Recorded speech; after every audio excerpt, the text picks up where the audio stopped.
ISI के officer को गोलियां मारकर शहीद करने की इत्तलात जो है वो भी इस वक्त मौसूल हो रही हैं। पुलिस के मुताबिक जो जाँ बहक होने वालों में महकमा इंसदाद दहशतगर्दी के डायरेक्टर नवीद सयाल ये भी शामिल हैं। पुलिस राय का कहना है कि फायरिंग से इंस्पेक्टर नासिर अब्बास जो हैं वो भी शहीद हुए हैं। आईएसआई के अफसर पाकिस्तान में ही स्टोर सेफ नहीं है, उनका पाकिस्तान में ही कोई गेम बजा रहा है। बोल रहे हैं कि इंडिया का हाथ है इसके पीछे। और इजराइल का जो भी शत्रु है ना, कहीं पे भी, वो दुनिया में कहीं पे सेफ नहीं है। अब देखिए कैसा चमत्कार हो रहा रोहित भाई, हमारे शत्रु भी कहीं पे सेफ नहीं है। अच्छी बात है।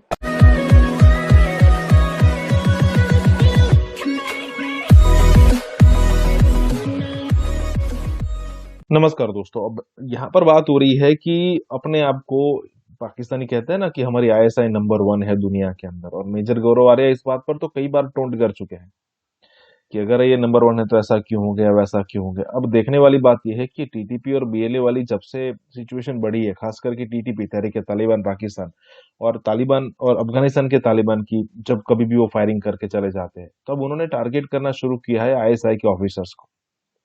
कहने का मतलब यह है कि आईएसआई के ऑफिसर्स अब पाकिस्तान के अंदर भी सेफ नहीं है। उनको कभी भी मारा जा सकता है, कभी भी सिचुएशन उनके लिए खराब हो सकती है, और एक को तो मार भी दिया है। अब आने वाले दिनों में ये चीज नॉर्मल हो जाए तो भी पता नहीं। हम सबको पता है कि सिचुएशन ये टीटीपी वाली और बीएलए वाली कितनी खराब हो रही है। ऊपर से अफगानिस्तान के तालिबान भी बजा रहे हैं। कहने का मतलब ये है कि अब पाकिस्तान की जो वर्स्ट में वर्स्ट सिचुएशन हो रही है ना, वो सामने आ रही है। इसके बाद सिर्फ विघटन होना बाकी रहा है। इसी के साथ ये वीडियो शुरू करते हैं। कुछ बड़ी तशवीशनाक खबरें सामने आ रही हैं। आईएसआई के ऑफिसर को गोलियां मारकर शहीद करने की इत्तलात जो हैं वो भी इस वक्त मौसूल हो रही हैं। इसमें खुफिया इदारे के 2 अफसरान, जाहिर बात है कि मुख्तलिफ महकमों के अंदर भी हमारे खुफिया इदारों के जो अफसरान हैं वो काम कर रहे होते हैं, और ये 2 अफसर जो हैं ये शहीद हुए हैं। पुलिस के मुताबिक जो जाँ बहक होने वालों में महकमा इंसदाद दहशतगर्दी के डायरेक्टर नवीद सयाल ये भी शामिल हैं। पुलिस राय का कहना है कि फायरिंग से इंस्पेक्टर नासिर अब्बास जो हैं वो भी शहीद हुए हैं। दोनों अफसरान एक होटल पर खाना खा रहे थे जब इन दोनों अफसरान को निशाना बनाया गया। एडिशनल आईजी पुलिस शहजाद सुल्तान का कहना है कि वाकया दहशतगर्दी की कार्रवाई है। मोटरसाइकिल सवार दहशतगर्द ने होटल की पार्किंग में फायर की।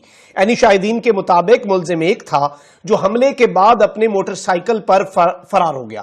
मुखबर जो है, इत्तलात ये आ रही हैं, जो समझ आ रही है कि उसने इन 2 अफसरान के साथ, क्योंकि आपको पता है कि मुखबरों का रोल बहुत इंपॉर्टेंट होता है, वो मुखबर जो है वो आगे जाके दहशतगर्दों में पेनिट्रेट कर रहा होता है। अब या तो वो कभी कभी डबल एजेंट भी बन सकता है। तो जो मुखबर है उसने अफसरों के साथ चाय पी और पार्किंग में आकर उन्हीं अफसरान को इस मुखबर ने कत्ल कर दिया। लेकिन यहां पर अब बताया जा रहा है कि आईएसआई मुल्तान के जर्री और बहादुर मारखोर जो है सीनियर इंटेलिजेंस अफसर, काउंटर टेररिज्म स्पेशलिस्ट नवीद जो हैं, उन्हें टारगेट किलिंग के नतीजे में शहीद किया गया। और इस हवाले से बहुत सी चीजें आ रही हैं कि इनका ताल्लुक जो है वो खुफिया इदारे से भी था, और खुफिया इदारा जो है उसने इस सारे मामले के अंदर बहुत सी चीजें सामने आ रही हैं। डेप्यूटी डायरेक्टर मुल्तान जो के आईएसआई के थे नावीद सादिक, और उनके इंस्पेक्टर नजीर भट्ट को गोली मार दी गई।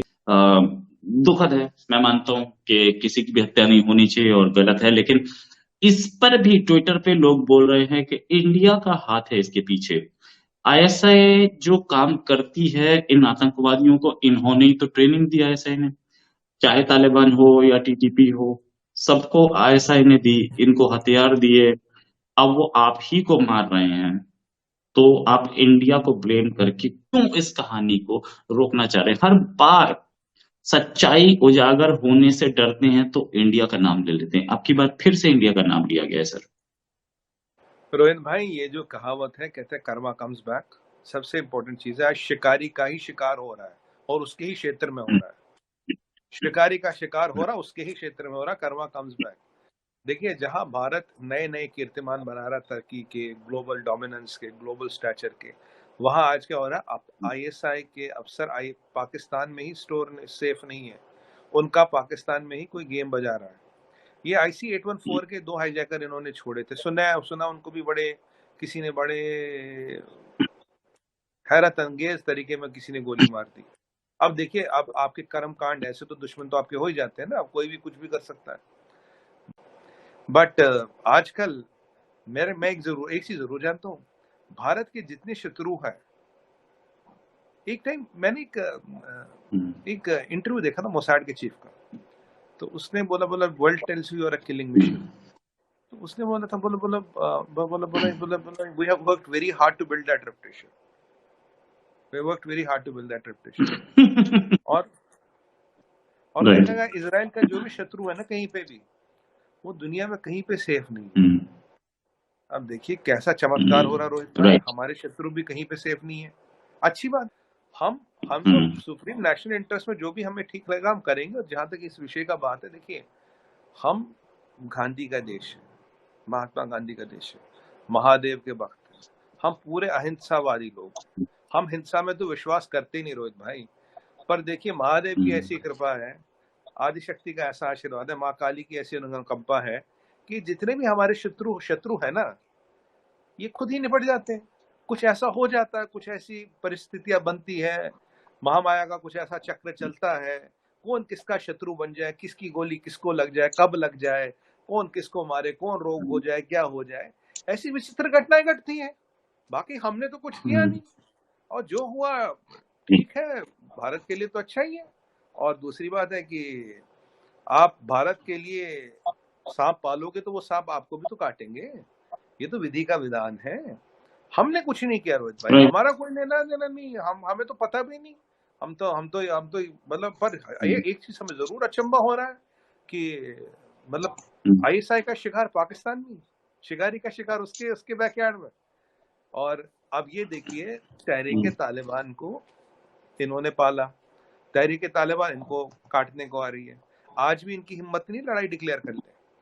तहरीक तालिबान के कह रहे सर्जिकल स्ट्राइक करेंगे, 4000 लड़ाके तालिबान के खड़े हो गए। अब ये सर्जिकल स्ट्राइक की बात करें, सर्जिकल स्ट्राइक तो तब होती है ना जब दुश्मन जंगल में छुपा पड़ा। तुम्हारा दुश्मन तो तुम्हारे बॉर्डर पर खड़ा है, तुम्हारे रोज लोगों को मार रहा है, तुम किस पे सर्जिकल स्ट्राइक करोगे।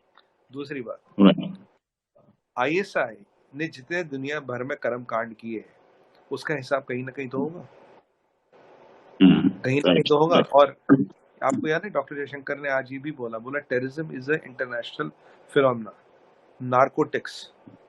Narcotic dollar, drug trade, flush trade और हथियारों का धंधा टेररिज्म का लाइफ ब्लड है। और ये सारा कहाँ से होता है? पाकिस्तान से होता है। इस सब में कौन संलग्न है? आईएसआई संलग्न है। अब किसने किसको मारा रोहित भाई, क्यों, कैसे मारा? अब भला ये महादेव के भक्तों को कैसे पता? हमें तो पता हो ही नहीं सकता। देखिए हमने तो कुछ किया नहीं, बाकी प्रकृति का चक्र चलता है और कई बार सुदर्शन चक्र भी चलता है। अब जो चल जाए, विधि का विधान है, क्या बोल सकते हैं। विधि का विधान है, दुनिया परेशान है, विधि का विधान है, दुनिया परेशान है, क्या बोल सकते रोहित भाई। शत्रुता ना रखो ना, शत्रु कम हो जाए, अच्छी बात है। बाकी हमें कुछ नहीं पता, हमने क्या किया, हम तो कुछ करते ही नहीं।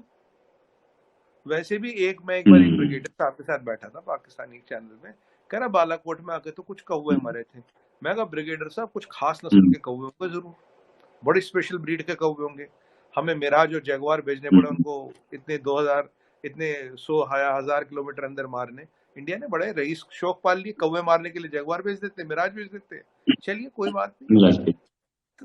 ये देखिए इनका ये स्टाइल है डिनाइल करना। बट आज इनकी एक चीज तो सीरियस नोट पे बोलूंगा, आज इनकी नींव हिल गई होगी, क्योंकि आईएसआई के डिप्टी डायरेक्टर और इंस्पेक्टर का शिकार उनके ही घर में। जैसे वही वाली बात हो गई, जैसे जनरलों ने अपने लिए हालांकि पाकिस्तानों से काउंटर टेरर डिपार्टमेंट बोल रहा है, हालांकि पाकिस्तान बोल रहा है कि काउंटर टेरर डिपार्टमेंट के हैं, लेकिन एक्चुअल में वो आईएसआई के हैं। ये खबर सबके सामने आ चुकी है।